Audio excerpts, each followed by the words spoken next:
I came across a propaganda film the other day that pretty much sums up how the government and the so-called authorities and the people in charge and the powers that be really feel about us. And it's from the atomic age and the hype of nuclear warfare. We can be attacked in spite of our excellent defenses. Attacks may be made in many ways, with bombs or with biological And weapons. it depicts a publisher who writes an editorial calling Americans treasonous for planning to evacuate their city during a nuclear attack. He says the enemy will have no trouble winning the next war. Too many Americans will desert their cities at the first sign of danger. This is treason.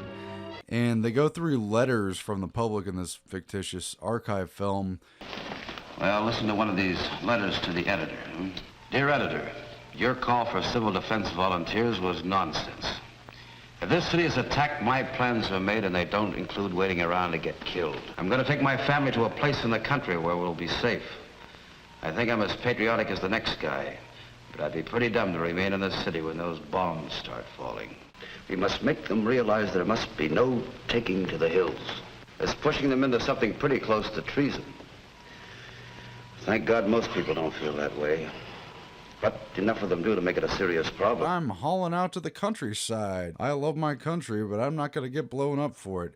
And that's the attitude that they say is treasonous. And it's really parallel, when you think about it, with the attitude they have towards preppers and survivalists and the kind of patriots who want to create a homestead, a getaway, a bunker, either for the end of times or just to be outside of society. Those people are demonized because society is now so sophisticated and so controlled that they fear what the herd can do if people in mass started acting independently. You know, there's really nothing to be gained by turning tail and running after an enemy attack. And they make excuses, well, the mass evacuation would be more dangerous than anything. The civil defense people are just being realistic and not planning mass evacuation. You'd be too jammed to even get anywhere. Well, highways would be about the most dangerous place you could be. Add to that the desperate fear and panic that it'd be pushing the mob. Who block military and civil defense response, and you just shouldn't do it. Mass evacuation of cities just doesn't work.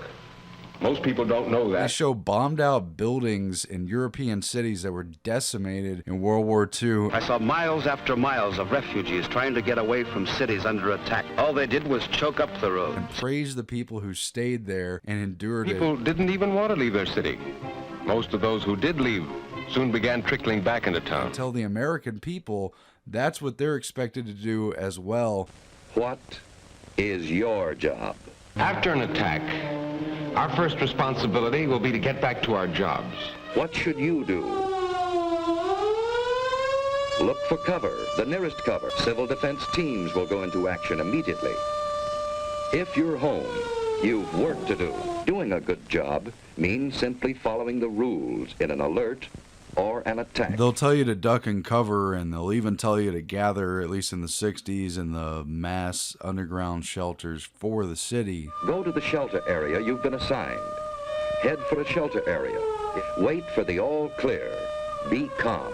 Move quickly, but in good order. Take your place on the floor. Here's one good way to protect your eyes and neck in case of a bombing. But apparently you're just a really bad person if you leave, or if you even think about leaving. Take to the hills, huh? Another member of the Take to the Hills fraternity. Seems to be quite a few of them. Yes, I'm afraid there are. Or else they'll be considered treasonous. Like it or not, each of us has his share of fighting to do, his share of danger to face. Running away from that duty would be desertion, pure and simple. Cowardly and too ready to desert, just as a soldier would desert his line of duty. As a civilian, it would not only be treasonable, but it would mean having to live with the knowledge that in deserting your responsibility, you failed yourself, your family, your friends, your city. To desert would be to throw away our most feared weapon, America's power to produce. Denied the products of our farms and factories, we could not wage war on any They want front. it to be considered treason for you not to be a sitting duck. They probably wouldn't even tell us today. Probably has a lot to do with things like Fukushima being so downplayed in the media because they don't want the public to panic. They don't really care what might happen to the public. Need practice. Here's a clean, well-prepared shelter in the basement.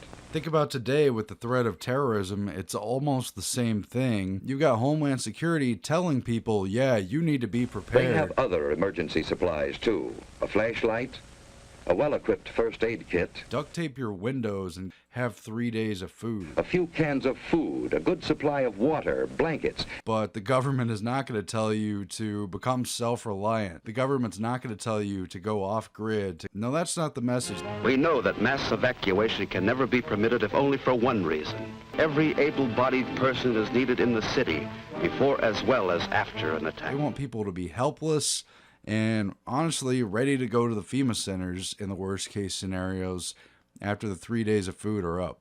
Civil Defense health authorities recommend that you should take the following precautions. Go to your prepared shelter. Cooperate with the authorities. Health and medical authorities will tell you what to do. Above all, don't listen to scare talk, rumors, or myths. You know, Fred, actually staying in the city to help after an atomic attack is not nearly as dangerous as a lot of people think.